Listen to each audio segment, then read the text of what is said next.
நீங்க ஒரு வேலைய ஆரம்பிக்கும்போதே, "உங்களால இது முடியாது. உனக்கெல்லாம் எதுக்கு இந்த வேல?" அப்படின்னு சொல்லி உங்கள மட்டம் தட்டி பேசுறாங்களா?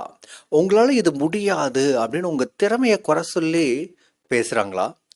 இதெல்லாம் கேட்டுட்டு உங்களுக்கு உங்க திறமை மீது நம்பிக்கை குறைஞ்சுகிட்டே போகுதா? அப்படின்னா, இந்த வீடியோ உங்களுக்கு தான். கடைசி வரைக்கும் இந்த வீடியோவ கவனமா ஸ்கிப் பண்ணாம கேளுங்க. இந்த வீடியோல உங்க திறமை மீது மத்தவங்க வச்சிட்டு இருக்கிற அந்த டவுட்ஸ், அந்த சந்தேகங்கள் எல்லாத்தையுமே சிதறடிக்க போறேன். இன்னைக்கு ஒரு சக்தி வாய்ந்த ஒரு மெசேஜ உங்களோட ஷேர் பண்ணிக்க நான் விரும்புறேன். உங்க திறமைய பத்தி மத்தவங்க என்ன நினைச்சிட்டு இருக்காங்களோ, எந்த அளவுக்கு தவறான எண்ணங்கள வச்சுக்கிட்டு இருக்காங்களோ, அத பத்தி தான் நான் இப்போ உங்ககிட்ட பேசப் போறேன். இது உங்களோட டைம். உங்க மீது மத்தவங்களுக்கு நெறைய டவுட்ஸ் இருக்கும். இதெல்லாம் அவனால செய்ய முடியுமா? இதெல்லாம் வந்து அந்த அளவுக்கு செய்யறதுக்கு அவன்கிட்ட திறமை இருக்கா?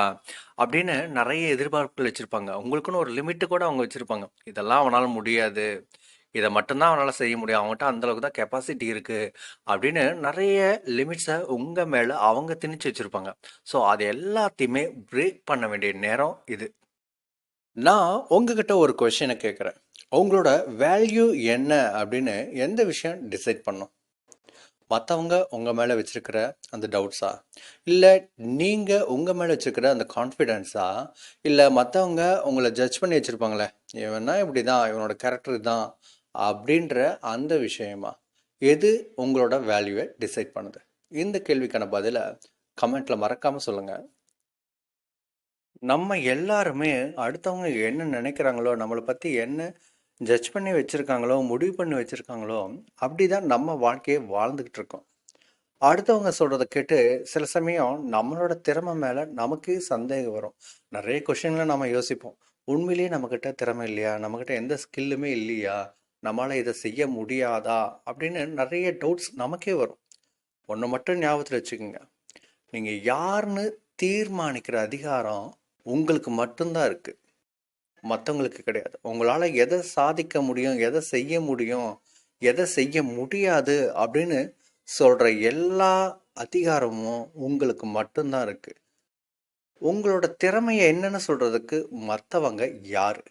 இந்த ஒரு கேள்வி மட்டும் நீங்கள் உங்களுக்குள்ள கேட்டு பாருங்க. இங்கிலீஷில் ஒரு ஃப்ரேஸ் ஒன்று சொல்லுவாங்க. It is not the size of the dog in the fight, but the size of the fight in the dog that truly matters. அதாவது ஒரு சவாலை நீங்கள் ஃபேஸ் பண்ணுறீங்கன்னா, அந்த சவாலை ஜெயிக்கிறதுக்கு உங்களுக்கு தேவையானது ஃபிசிக்கல் ஸ்ட்ரென்த் மட்டும் கிடையாது. உங்களோட மன உறுதி, கீழே விழுந்தா திரும்ப எழுந்தே ஆகணும் அப்படிங்கிற விடாமுயற்சி, உங்களோட மன வலிமை, இது எல்லாம் இருந்தால் தான் அந்த சவாலை நீங்கள் ஜெயிக்க முடியும். உங்களோட எதிரி அல்லது நீங்கள் கையில் எடுத்துக்கிற அந்த விஷயம் எவ்வளோ பெருசாக வேணாலும் இருக்கலாம்.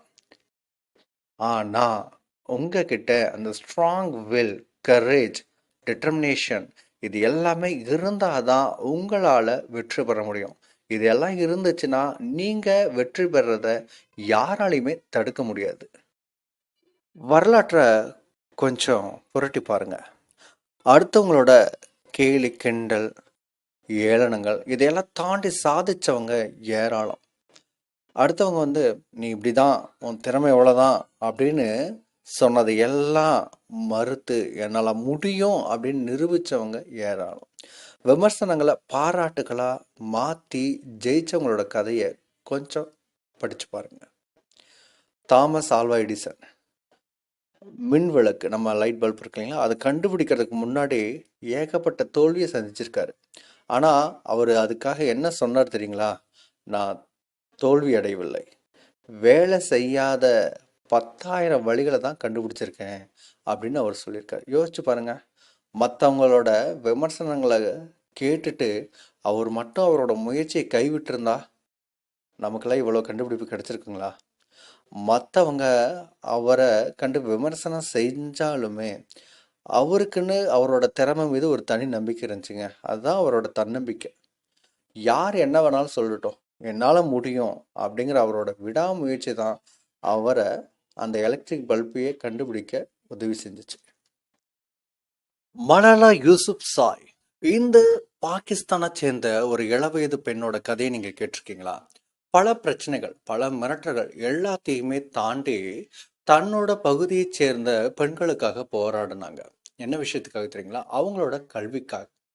2008ஆம் ஆண்டு அவங்க இருந்த பகுதியில பெண்களுக்கான பள்ளிகள் எல்லாத்தையுமே க்ளோஸ் பண்ணிட்டாங்க. ஸோ அதுக்காக அவங்க போராட்டம் ஆரம்பிச்சாங்க. இதுக்கான பலன் அவங்களுக்கு என்ன கிடைச்சது தெரியுங்களா? 2012ஆம் ஆண்டு மலாலாவை சுட்டாங்க. ஆனா இதிலிருந்து அவங்க தப்பிச்சு திரும்பவும் பெண் கல்விக்காக போராடினாங்க. உலக அளவுல எல்லாரோட கவனத்தையும் அவங்க ஈர்த்தாங்க. அவங்க ஒரு விஷயத்த சொல்லியிருக்காங்க. என்ன தெரியுங்களா? உனக்காக வேறொருவர் வந்து பேசுவார் அப்படின்னு காத்திருக்காத. உனக்காக நீ தான் பேசணும். உன்னோட வாழ்க்கைய மாத்தணும்னா, நீ தான் உனக்காக போராடி ஆகணும் அப்படின்னு அவங்க சொன்னாங்க. இந்த சின்ன பெண்ணால என்ன செய்ய முடியும்? எதுக்கு இந்த தேவையில்லாத வேலை? அப்படின்னு எல்லாருமே நெறைய சொன்னாங்க. ஆனா, அதையெல்லாம் அவங்க பொருட்படுத்தவே கிடையாது. அவங்களோட எண்ணம் என்னவோ, அவங்களோட லட்சியம் என்னவோ, அதுக்காக தான் அவங்க போராடினாங்க. மத்தவங்க இப்படி சொல்லிட்டாங்களே அப்படின்னு சொல்லிட்டு, அவங்களோட லட்சியத்த அவங்க கைவிடவே இல்ல. கடைசியில இளைய வயதிலேயே நோபல் பரிசு பெற்று உலகெங்கிலும் இருக்கிற பல்லாயிரக்கணக்கான மக்களுக்கு ஒரு ரோல் மாடலா மாறினாங்க. ஓப்ரா வின்ஃப்ரேயோட கதை நீங்க கேட்டிருக்கீங்களா? நமக்கு எல்லாமே குழந்தை பருவம் ரொம்ப ஜாலியா சந்தோஷமா இருந்திருக்கும். ஆனா அவங்களுக்கு அப்படி கிடையாது. குழந்தை பருவத்துல நிறைய கஷ்டங்கள அவங்க அனுபவிச்சிருக்காங்க. நம்மால கற்பனை கூட செஞ்சு பார்க்க முடியாத அளவுக்கு சவால்களை சந்திச்சிருக்கிறாங்க. இருந்தாலும் அந்த சவால்கள், அந்த கஷ்டங்கள் எல்லாமே அவங்கள நீங்க இப்படிதான் அப்படின்னு தீர்மானிக்க விடவே இல்ல. அவங்க வளர்ந்த சிச்சுவேஷனை வச்சு இந்த பெண் இப்படிதான் அப்படின்னு மத்தவங்க சொல்ல அவங்க விடல. போராடினாங்க, நிறைய போராடினாங்க. அவங்களுக்குன்னு ஒரு அடையாளத்தை உருவாக்குனாங்க. ஸோ அவங்க ஒரு விஷயத்த சொல்றாங்க. என்னன்னா, உலகம் உங்கள் மீது எறியக்கூடிய அனைத்தையும் சமாளிக்க தேவையான சக்தி உங்களுக்குள்ள இருக்கு. நீங்க எழுந்து போராடணும். அவ்வளவுதான். இந்த மாதிரி சாதனையாளர்கள் சொல்ற விஷயங்கள் எல்லாத்தையுமே உங்க நினைவுல கொஞ்சம் வச்சுக்கோங்க. ஏன் அப்படின்னா, அவங்களுக்கு ஏற்பட்ட அவமானங்கள் மாதிரியே நமக்கும் நிறைய ஏற்படலாம். ஸோ அப்ப அந்த வார்த்தைகள் தான் நமக்கு ஒரு நம்பிக்கையை கொடுக்கும். இந்த மாதிரி வரலாற்றோட பக்கங்கள்ல ஏராளமான கதைகள், வாழ்க்கை வரலாறுகள் நிறைய இருக்கு. இந்த வாழ்க்கை வரலாறு எல்லாமே நமக்கு ஒரு விஷயத்தை நினைவுபடுத்துது. உங்க திறமை மீது நீங்க நம்பிக்கை வைங்க. உங்களோட வாழ்க்கையோட கடைசி கட்டத்துல இருக்கும்போது நீங்க திரும்பி பார்த்தா, அதுல அடுத்தவங்களோட நம்பிக்கையற்ற சொற்களை தாண்டி நீங்க ஜெயிச்ச கதை தான் அங்க இருக்கணும். மத்தபடி நீங்க ஃபெயிலியர் ஆன கதை அங்க இருக்கவே கூடாது. ஸோ நான் உங்ககிட்ட மீண்டும் கேட்குறேன். மத்தவங்கள உங்கள அண்டர் எஸ்டிமேட் பண்ணி பேசுறதுக்கு நீங்க ஏன் அலோவ் பண்றீங்க? உங்களுக்குள்ள உங்களுக்குன்னு ஒரு சக்தி இருக்கும். அத நீங்க கண்டுபிடிங்க. உங்களோட தனிப்பட்ட திறமைகள், உங்களோட உணர்வுகள், உங்களோட கனவுகள் இது எல்லாத்தையுமே நம்புங்க.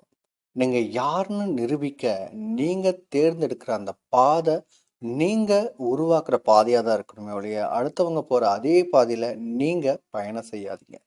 உங்கள நோக்கி சந்தேகத்தோட ஒரு வார்த்தை வந்தா, 1000 செயல்களால அத தோற்கடிங்க. உங்களோட சந்தேகம் தப்பு, என்னால முடியும் அப்படின்னு. உங்களோட திறமை என்னன்னு இந்த உலகத்துக்கு காட்டுங்க. நெல்சன் மண்டேலா நம்ம எல்லாருக்குமே தெரியும். தென்னாப்பிரிக்காவோட அதிபர், அமைதிக்கான நோபல் பிரைஸ் வாங்கினவர். அதுக்கு மேல நம்ம நாட்டோட பாரத ரத்னா விருதினை வாங்கியவர். அவரு அடிக்கடி ஒரு வாசகம் சொல்லுவார். அது என்னன்னா, அது முடியும் வரை எப்போதும் சாத்தியமற்றதாகவே தோன்றுகிறது. இதுக்கு என்ன அர்த்தம்னு உங்களுக்கு தெரியும். அதாவது ஒரு விஷயத்த நாம ஆரம்பிக்கிறோம் அப்படின்னா, அது முடிக்க முடியுமா? இல்லையா? அப்படின்னு 1008 சந்தேகம் வரும். வெளியிருந்து பார்க்குறவங்களுக்கும் அதே சந்தேகம் தான் வரும். இதெல்லாம் செய்ய முடியுமா? ஜெயிக்க முடியுமா? அப்படின்ட்டு. ஆனா அது எப்ப நாம முடிக்கிறோமோ, அப்பதான் அது எல்லாருக்குமே தெரியும். ஓகே, நம்மாலயும் முடியும். இந்த விஷயம் வந்து முடிக்க முடியாத ஒரு செயல் கிடையவே கிடையாது அப்படின்றது. ஸோ, ஒரு விஷயத்த நீங்க ஆரம்பிக்கிறீங்க அப்படின்னா, அது வந்து உங்களால முடியுமா? முடியாதான்னு 1008 கருத்துக்கள் வெளிய இருந்து வரலாம். யார் என்ன வேணாலும் சொல்லலாம். அதெல்லாம் நீங்க காதுல வாங்கிக்கவே வாங்கிக்காதீங்க. உங்களால முடியும்னு உங்களுக்கு நம்பிக்கை இருந்தா, அத நீங்க செய்யுங்க. உங்களுக்கு ஒரு விஷயத்த செஞ்சு முடிக்கணும்னு முடிவு பண்ணிட்டீங்க, மனசுல நெனச்சிட்டீங்க அப்படின்னா, யார் என்ன சொன்னாலும் அத பத்தி நீங்க கவலையே படாதீங்க. உங்களுக்குள்ள ஒரு திறமை இருக்கு. உங்களுக்குன்னு ஒரு நம்பிக்கை இருக்கும். அந்த நம்பிக்கைய மட்டும் எப்பவுமே இழந்துராதீங்க.